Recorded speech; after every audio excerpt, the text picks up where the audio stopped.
Death in a Cold Town, the Arlene Fraser Case. Written by Steve Macgregor, read by Julie Knight, a Be Here audio production. Book 2 in the Murder World Scotland series. Introduction. It was a crisp spring Tuesday morning as Michelle Scott walked up the drive towards the bungalow in which her friend Arlene Fraser lived.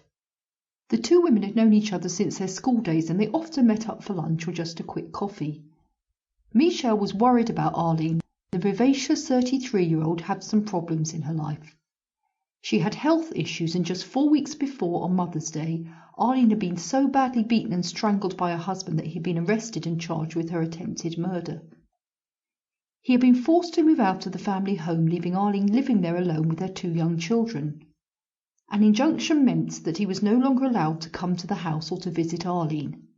One evening 2 weeks ago, Arlene had looked out of her window to see that her car was ablaze on the gravel driveway outside the house. Insurance investigators concluded that the fire had been caused deliberately, though no one had been charged with the crime. Michelle could still see the blackened patch on the drive as she walked up to the door. She knocked several times, but there was no answer. That was odd, because Arlene was very careful about keeping appointments, and she had invited Michelle to come round at 11 o'clock when the children would be at school. Michelle glanced at her watch. It was a few minutes after 11. She tried the front door and found that it was unlocked. She opened the door and called out, but there was no response. That was very strange indeed. Arlene was extremely security conscious and never left the doors unlocked, even if she was stepping out just for a moment. Michelle cautiously entered the house and called out Arlene's name, but there was no response. She looked around the small house. A vacuum cleaner stood in the middle of the floor in Arlene's daughter's room.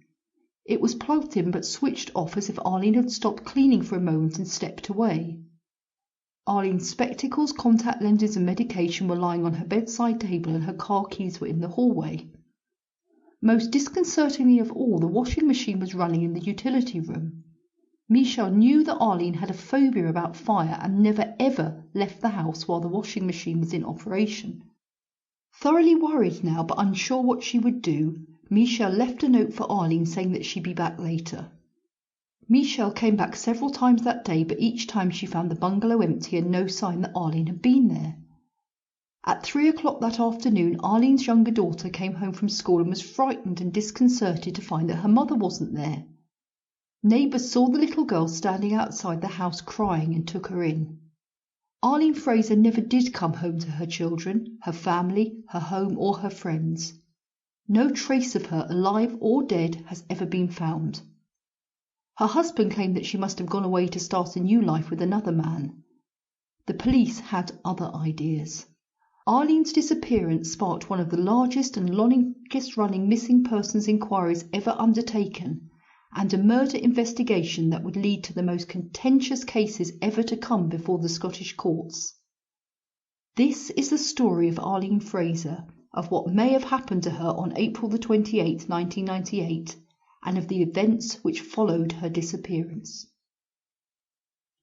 The Moray coast in the northeast of Scotland is a cold place, not in terms of the emotions or personalities of the inhabitants, but in a very literal way, because the wind that constantly whips off the North Sea keeps temperatures down.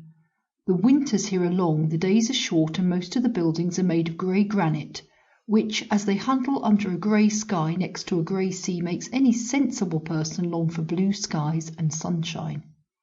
From October to March, this is a place that's only suitable for the mentally and physically tough. The town of Elgin lies in the heart of Moray, astride the busy A96 road which connects the cities of Aberdeen in the northeast and Inverness in the Central Highlands. In the normal course of things, some towns grow until they become cities. Elgin did the opposite, becoming a city in the 13th century when an imposing cathedral was built near the town centre, and reverting to being a town again when the cathedral was deconsecrated during the Reformation in the late 1500s. They like to do things differently here. This is prime farming country, and for many years the local economy was based almost completely on agriculture. But since World War II, the town has also benefited from the presence of 2 large military air bases nearby. Sample complete. Ready to continue?